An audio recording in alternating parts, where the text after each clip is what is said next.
Welcome to Digication Scholars Conversations. I'm your host, Kelly Driscoll. In this episode, you'll hear part 2 of my conversation with Alison Carson from Manhattanville College.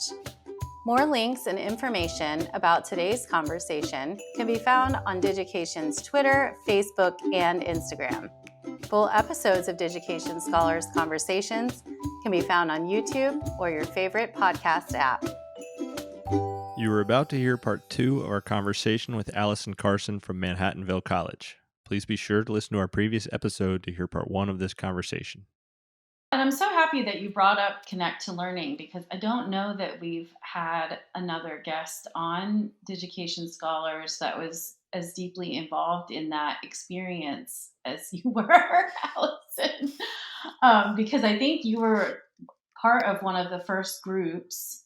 And would you mind sharing a little bit what that process was like? Because I think that was also this very kind of structured experience where you were experimenting and trying new things at your campus, even though I know Manhattanville has a very long history with portfolios. This was a different kind of direction for the institution at the time. Would you mind sharing a little bit what that kind of process was like? And Sure. I feel like that was its own kind of community that was being built with a number of institutions that were kind of doing the same kind of experimentations at the time. Yeah. So, Manhattanville had, unfortunately, I'm going to put it in past tense, a paper portfolio tradition that started in 1973. And it was really about a method for students to demonstrate their learning through explanation and reflection of various pieces of their education. And it was a graduation requirement that all students needed to submit a portfolio. By the time I came along, and I guess we'll talk about 2010, the reason I got involved was because I was actually the chairperson of the committee that reviewed all of the student portfolios. And you can imagine they were paper portfolios, and they were sort of these expanded file folders, and we would pull out their essays, and sometimes there was a CD in there if they had music that they wanted us to listen to. But we were really recognizing that a couple of things. One, while the portfolio system, it had changed over those, 30 some years, obviously. Students had to submit a sophomore portfolio. They had to submit a senior portfolio. It was, for the most part, pretty reflective.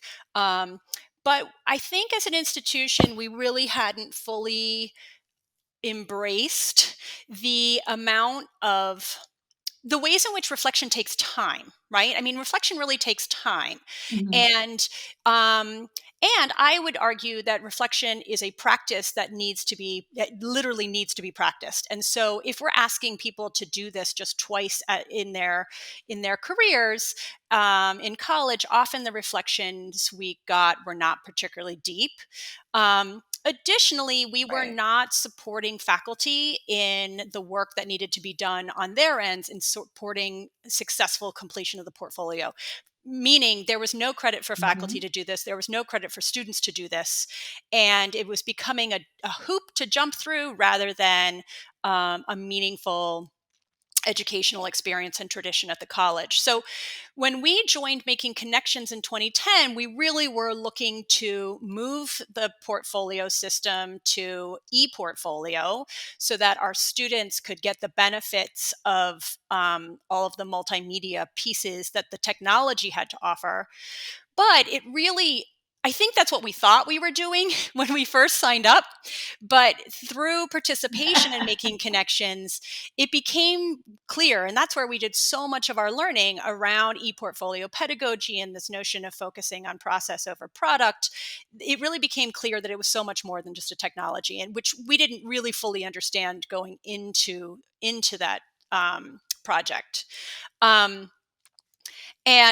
so became a very large project at the college because we were trying to switch everybody over to this new medium and help faculty learn the technology, but also learn the pedagogy. So a big piece of what Making Connections did for us was helped us to really understand good professional development, which was something that we had not had Mhm. on our campus previously.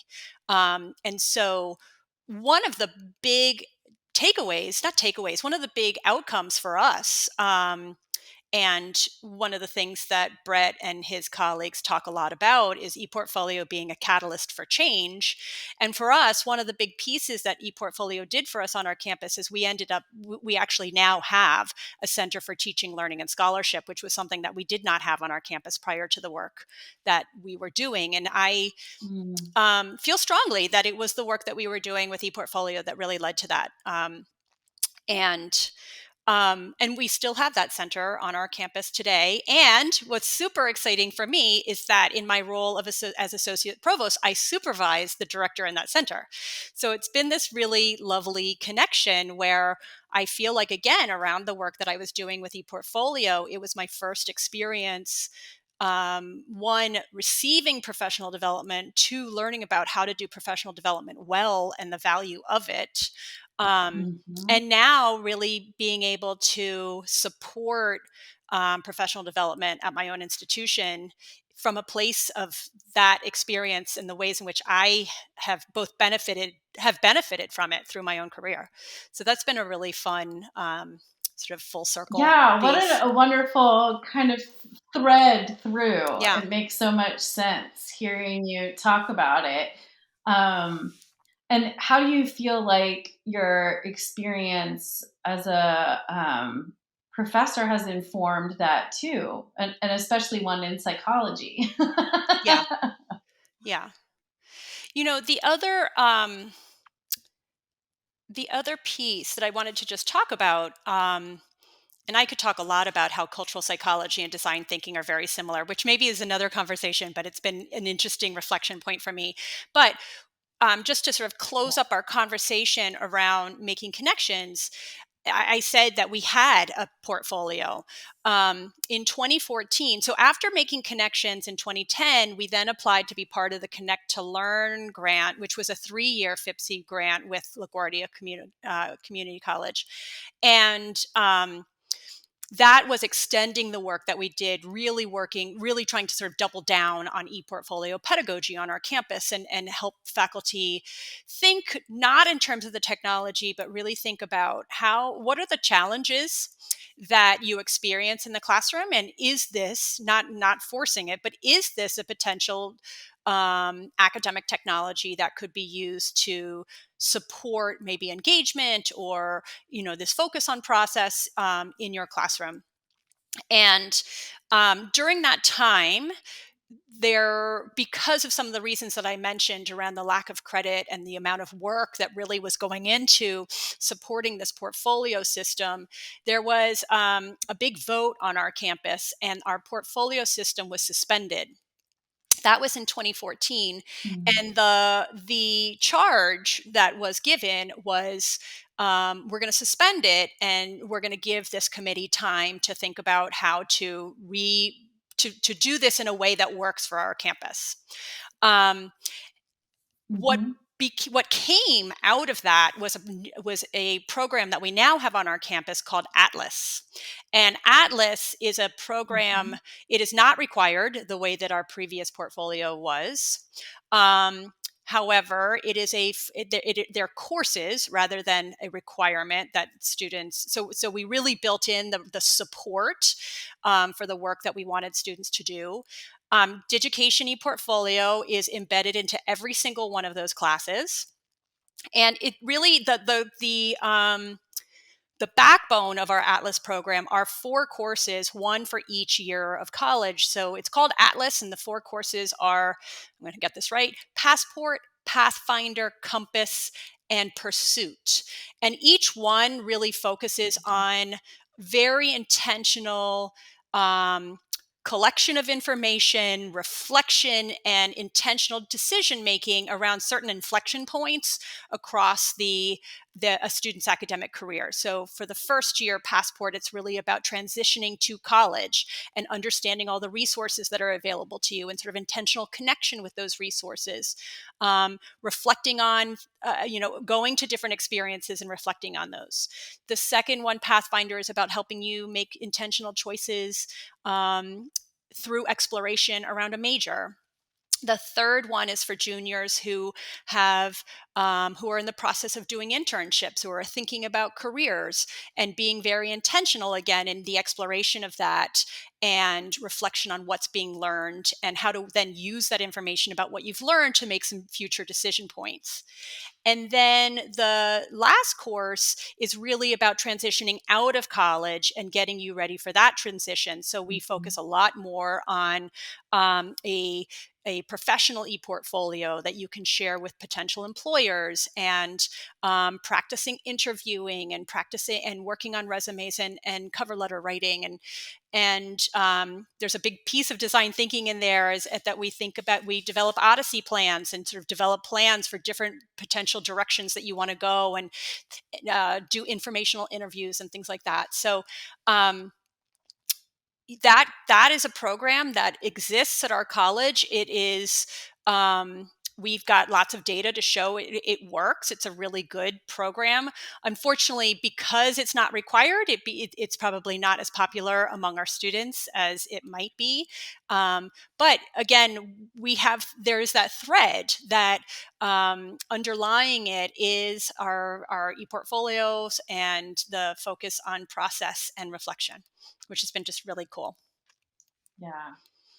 Yeah, and it's such a great model for other institutions to look at when they're, you know, maybe have tried ePortfolios in some courses and then they know that they want to start to scale, but they don't know, what's the secret sauce? Is it making it, a graduation requirement like you Mm-hmm. mentioned earlier? And what are the pieces that we need to consider in professional development for faculty Mm-hmm. members? And how is this something that's really going to have those kind of built in touch points with the students throughout their time at the institution to make it something that's of value to them at all of the different stages that they're going to go through as a student and then preparing for life after school? Mm-hmm. Um, and for those that are listening, we will definitely include, I know that your school has some wonderful resources that are shared on the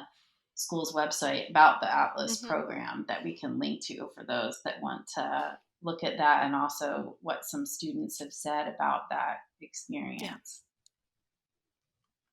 Yeah. And that really grew from the kind of experimentation and collaboration through Connect to Mm-hmm. Learning. And it was such a wonderful kind of time in all of this because you had the opportunity to do the work at your campus and reflect on that work and also share it with the other institutions that were all kind of wrestling with these same kinds of questions and problems to solve, and seeing these kind of successful moments and seeing things that were happening, but know that there were other kinds of structures and resources to put in place to make it something that could grow and be long lasting and a value to the students. Absolutely. That was So also, do you remember? Oh, sorry. Go I'll ahead, just say, Allison. one of the things that I think really came out of that work, in addition to the Atlas program, was an understanding of what the value of a community of practice, and being Hmm. connected beyond our own campus, to other people who are doing the work. And we really brought that learning and that model to our own campus. So, in our first year program, which is another thing I've been involved in the last few years, we completely revised our first year program. Um, and each of the students who are in that program, which is all of our first years, they also get a Digication ePortfolio, and they post work on that Digication ePortfolio. The extent to which it's used in each of the classes kind of depends on how comfortable the faculty member is in using Digication. So there's some Mm-hmm. variability there, but they're using it for assessment at the end of the semester, at the end of the year. But one of the things that we did in developing that new model of first year program is that every faculty member gets an extra teaching credit for being a member of our community of practice. So once a week, there is an hour dedicated to those faculty members coming together and just talking about teaching, talking about their students, talking about the Common Read and how they're going to be, using it in their class, talking about the common assignments and how they're going to introduce them. And that was not something that was typical on our campus before. And I was actually just speaking to a new faculty member. She's in her second year, and she mentioned how incredibly valuable that was her first year, especially because she started when we were virtual. So it was not only an opportunity for her to connect with faculty on our campus, but also a way to kind of learn the culture of teaching on our campus. Um, and we now are using communities of practice as a way to. I have a community of practice around design thinking, and we meet twice a semester. And it's just a way to say, how is it going? What are some of the things that you're doing in your class that are working for you? What are some things that you would like to learn more about? Through our Center for Teaching, Learning, and Scholarship, we are also developing communities of practice. We're thinking about doing one around online learning because we have more and more faculty who want to now.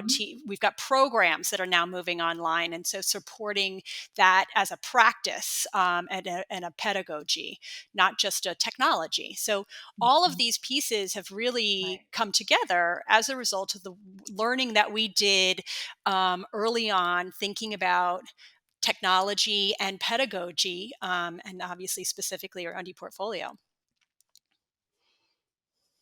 Yeah.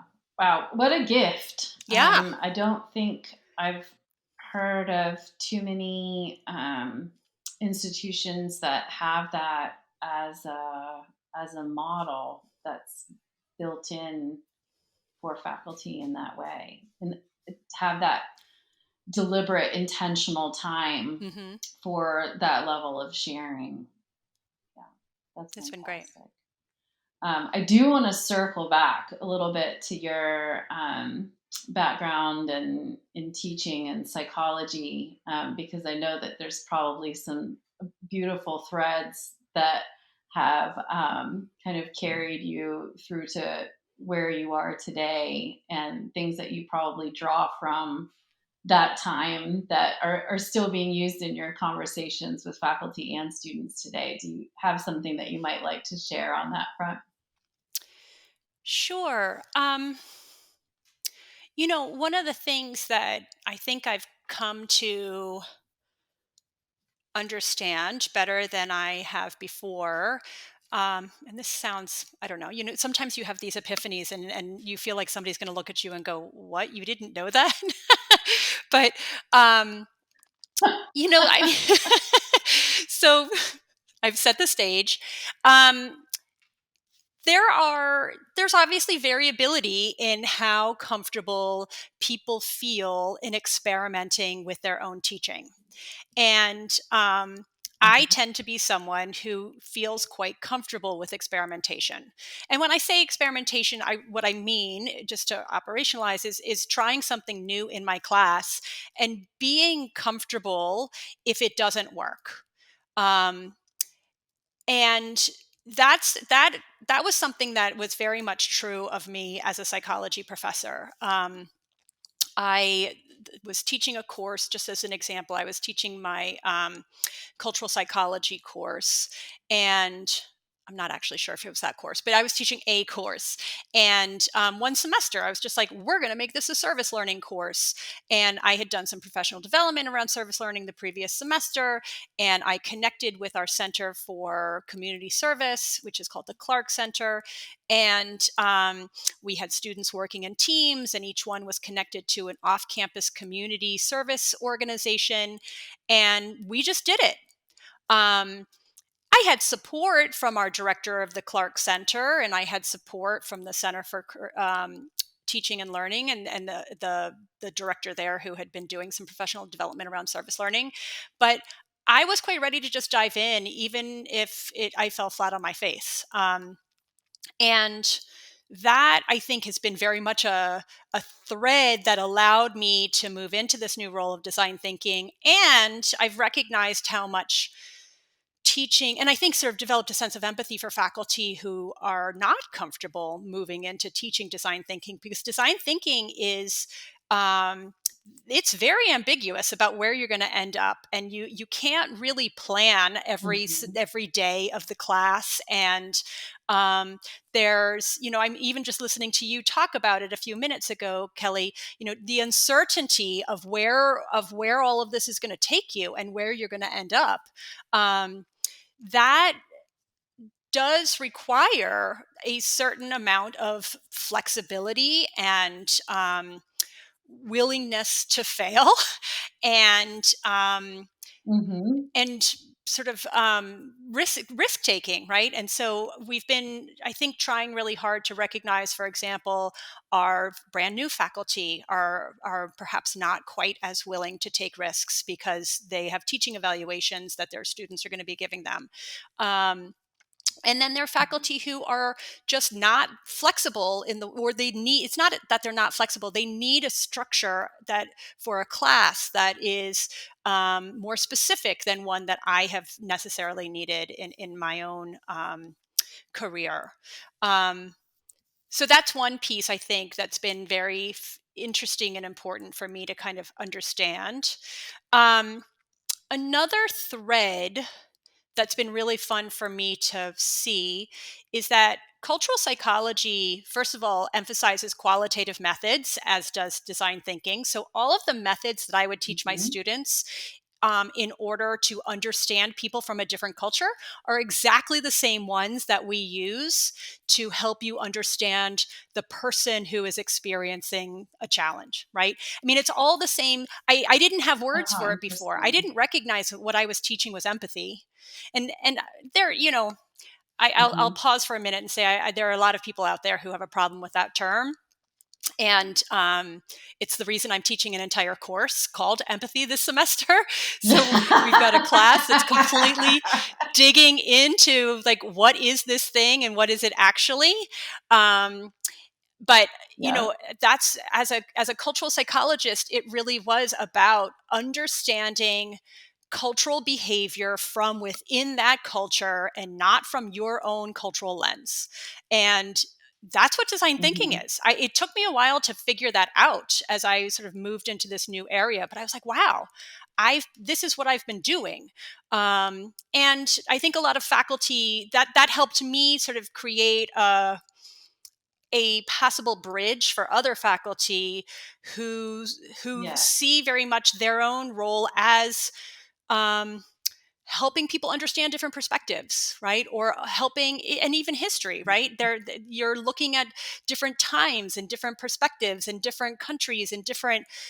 It's all empathy, and it's critical thinking, and so it's just a different language. And if we can use, if we're okay about at least developing a common language about how we want to talk about it so our students can see those connections, then I think that's been a helpful recognition on my end as I talk to faculty about design thinking. Yeah.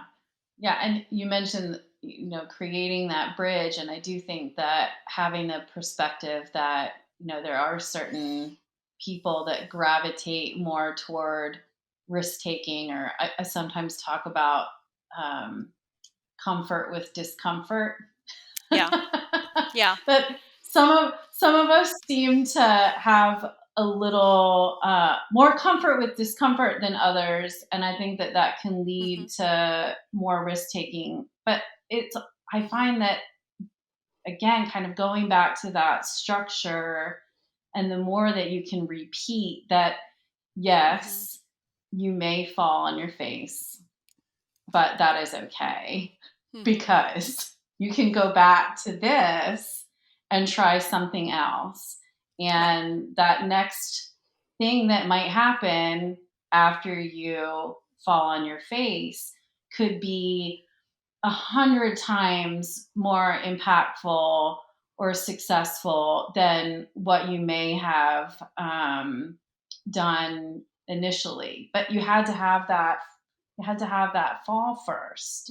And I think sometimes with faculty members, they may not realize that they do ask their students to do this, and but may not be giving themselves the kind of freedom to do that themselves. We never have it all figured out. Nobody does. So we don't need to pretend that we do. Let's just get out there and, have these conversations. So and Allison, I love you so much. I love that you brought up that, some people just have difficulty with that just word empathy. So, instead of backing away from that, you're like, well, I'm just going to have a course on it. Let's just get into it, Yeah. So, yeah. So thank you and that, for sharing that. Two of the words that I try to emphasize with students, and whether it's with design thinking or not, are humility and curiosity. Humility in the sense that recognizing what we don't know, and equally important, recognizing that what we think we know might be wrong. I think we talk a lot about that. And then curiosity, that it is in some ways a practice in itself. And so trying to provide space and time within a class for students to be curious and go down that rabbit hole and find stuff that they are, we've all had the experience of having that curiosity niggle, but then we're distracted, right? And we go on to the next thing, but trying to sort of focus on that niggle and actually follow it up, I think, is something that I'm trying to model. And so my class is very much sort of me doing that with students, and I think, again, some people probably would not agree with this particular approach, but these students, we're learning together. I certainly know more than they do, but we're exploring this concept together, and they are identifying areas of empathy that they want to dig into, and they're finding that research and they're bringing it back to class. I am not the expert of all of this. They're going to be, they're developing their own areas of expertise that I'm going to be learning from them. And that, I think I think it is important to try to model those things. And I hope that's what I'm doing, and not falling flat on my face about it. But I'm going to try.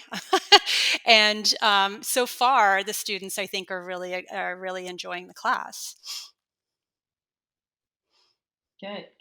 Well, and if you do fall on your face, Alison, I know you're going to say, "Oops, let me shift this," just like we would tell our students, right? Well, yeah. Right. Well, I so value our time today, Allison. I know we're getting close to the end of the time that we have scheduled. Is there any last point that you would like to share about what you're doing at the campus? I don't know if there's something going on this semester coming soon that you would like to share with our listeners. I think one of the things I just wanted to talk a little bit about was, and I started, I think, in the very beginning of our talk saying something like, I think of design thinking as being a kind of project-based learning, which I think of as being a kind of Mhm. experiential learning. And that is a real push that we're doing at the college right now. And in my experience, when we talk about experiential learning, we could be talking about internships for sure, but I think there are other ways to do that. I think and we should be thinking broadly about what experiential learning means. But for me, sort of at its core, it does need to have some external accountability to someone. So somebody other than me, Mhm. and it needs to have some kind of real world learning experience. So um, one of the things that I've been doing on my campus is, whether it's design thinking or not, I've really been trying to support faculty who are interested in bringing in that authentic audience, to use Randy Bass's term again, um, and Mhm. have their students work with organizations that are off campus. So, for example, this semester, I'm working with a faculty member who is teaching her, it's a marketing capstone. So these are seniors graduating Mhm. with their bachelor's in marketing, and this is their final class. And with I was able to find three, actually four different entrepreneurs. um, the cool thing is they're all women, which I'm loving, but these are small businesses that have essentially, quote unquote, hired these marketing consultant teams of students and are working with them across the Mhm. semester. And the students are, I think I could put design thinking language to it, but it may not necessarily be right. There's language that the professor is using that's all around marketing. Um, but it is, to me, that core to that experience is learning how to work with a client, the professionalism that students are going to have to learn around working with somebody that they are accountable to. And now they're also Mhm. developing, it's networking, right? So that they now have someone who they can reach out to as a reference, or may even offer them a job, or at least they've got a line on their Absolutely. resume that they can put this. And that's a direction that I'm moving in, and it's a direction that I'm really excited about, because I think the learning that can come out of that experience for our students is just tremendous. So I just wanted to get that in there, because it's something I'm Yeah. feeling pretty passionate about right Yeah, now. that's very exciting. Yeah, that's very exciting, and we may need to have a follow-up conversation once things, continue in that direction, and check in and see how things are going. And I Yeah, hope that'd be those great. students are creating portfolios about those experiences. I will Well, go talk thank to you the again, professor. Allison. Oh, good. Thank you. You can always give them my number. But thank you so much, Allison. It was really wonderful to connect with you today and catch up on all of the wonderful things that you're doing, and what's happening at Manhattanville. And I wish you the best of luck, and do hope we can connect again soon. Thank you so much, Kelly. It's been, it's not too often that we get to talk about ourselves and the work that we're doing. So thank you for the opportunity to share, and also to reflect. Um, and I'm so glad to connect with you. So thanks. Oh, you're most welcome. Thank you, Allison. Take good care. Bye. Digication Scholars Conversations is brought to you by Digication, a technology platform powering the most innovative ePortfolio programs in K through 12 and higher education. Our website can be found at digication.com. This episode was produced by Drew Albanesius and Kelly Driscoll. Thanks for listening.